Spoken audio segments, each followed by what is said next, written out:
உலக காசநோய் தினம் மார்ச் 24. ஒவ்வொரு ஆண்டும் மார்ச் 24ஆம் தேதி உலக காசநோய் தினம் கடைபிடிக்கப்படுகிறது.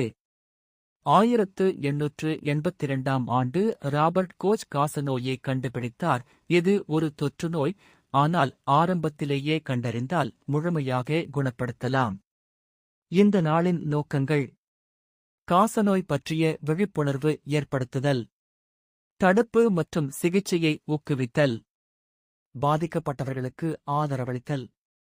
அறிகுறிகள்: நீண்ட நாட்களாக இருமல், உடல் எடை குறைதல், சோர்வு மற்றும் காய்ச்சல். நினைவில் கொள்ளுங்கள், சரியான நேரத்தில் பரிசோதனை உயிர் காப்பாற்றும். முழு மருந்து சிகிச்சை மிகவும் அவசியம். நம்மால் முடியும். காசநோயை முற்றிலும் ஒழிப்போம். இந்த வீடியோவை லைக் செய்யவும், ஷேர் செய்யவும், சப்ஸ்கிரைப் செய்து